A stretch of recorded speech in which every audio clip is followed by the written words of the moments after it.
Hello दोस्तों, नमस्कार। आपको बताना चाहते हैं ओल्ड पेंशन योजना को लेकर आज के समय में काफी चर्चा का विषय बना रहा हुआ है, जहां पर केंद्र सरकार इसे लागू करने के लिए विचार भी नहीं कर रही है। वही राज्य सरकार धुआंधार लागू करना शुरू कर रहे हैं। हाल ही के दिनों में बहुत सारे राज्य सरकार के द्वारा ओल्ड पेंशन योजना को लेकर बहुत बड़ी खबर आ चुकी है, जहां पर एक एक करके बहुत सारे राज्य में अब तक ओल्ड पेंशन योजना को लागू किया जा रहा है। इसके बारे में इस आर्टिकल में बताया जाएगा, इसलिए आप सब इस आर्टिकल अंत तक बने रहे। इसके बारे में पूरी जानकारी आपको इस वीडियो में मिलने वाली है। बता दें कि कांग्रेस सहित और राज्य ने अपने सरकारी कर्मचारी के लिए पुरानी पेंशन योजना को लागू करने की बात कही है, जो कि कर्नाटक सरकार के द्वारा लागू किया गया है। और हाल ही में पूर्वोत्तर राज्य सरकार में 6वीं पुरानी पेंशन योजना को लागू करके बहुत बड़ा घोषणा कर रही है, क्योंकि अभी तक पूर्वोत्तर में किसी भी राज्य में ओल्ड पेंशन योजना लागू नहीं किया गया है। मगर जैसे ही खबर मिलेगी, शिक्षा एवं सेवा पेंशन नियम 1990 के अनुसार 31 मार्च 1990 को उससे पहले नियुक्ति कर्मचारी को उसका लाभ शिक्षा में कर्मचारी को मिलेगा।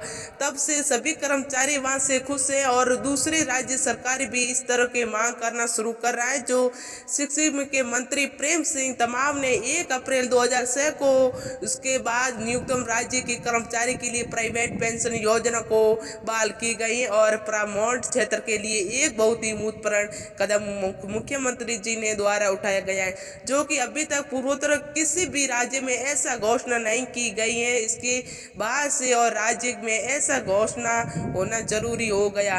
कर्मचारी की मांग कर रहे हैं कि जल्दी हमारे राज्य में सरकार के द्वारा पुरानी पेंशन योजना बहाल किया जाएगा, क्योंकि इस समय लोकसभा का चुनाव हो रहा है और चुनाव की सरकार लुभाने के लिए नेता लोग निभाने के लिए पुरानी पेंशन योजना पर चर्चा कर रहे हैं। किसी भी हमारी सरकारी बनेगी तो उसकी घोषणा हो सकती है।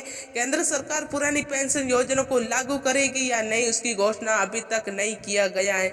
मगर ऐसा लग रहा है कि केंद्र सरकार इस योजना को लागू करने के पक्ष में नहीं है, इसलिए पुरानी पेंशन योजना को केंद्र सरकार के द्वारा होने की उम्मीद बहुत कम हो रही है।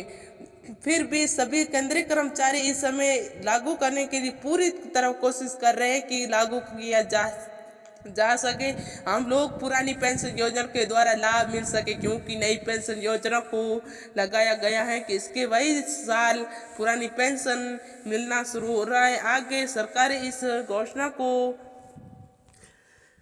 अभी के समय में बहुत लोग भी जानना चाहिए कि पुरानी पेंशन योजना को नई पेंशन योजना में सबसे अच्छे योजना कौन है। तो उसको आपको जानकारी के लिए बता दें कि ओपीएस एक गारंटी सुधार नित्य पेंशन योजना, जो सर्वाधिक के बाद अंतिम पेंशन का 50 गारंटी देता है। इसके विपरीत एनपीएस एक निवेदन और पेंशन योजना दोनों के रूप में कार्य करता है। इसके लिए नई पेंशन एक निश्चित पेंशन का पेशकश नहीं करता है, और यही बात केंद्रीय कर्मचारी को अच्छा लगी, क्योंकि इसके कोई भी लाभ नहीं मिल रहा है जो पुरानी पेंशन योजना को मिलता है। आगे केंद्र सरकार इस पर क्या घोषणा करेगी, अभी तक कुछ नहीं कहा जा सका। मीडिया रिपोर्टर से मिल रही जानकारी के अनुसार बताया जा रहा है कुछ राज्यों में बस करने की घोषणा की गई है, जिससे छत्तीसगढ़, झारखंड, पंजाब, कर्नाटक, हिमाचल प्रदेश और 6 राज्य के द्वारा भी घोषणा किया गया है। वही राजस्थान सरकार ने भी घोषणा की थी, मगर नहीं, सरकार के आने के तमाम इसके प्रभाव से हटा दिया जाएगा और इस पर कोई भी घोषणा नहीं की गई। ऐसा अब लग रहा है कि राजस्थान सरकार के द्वारा अब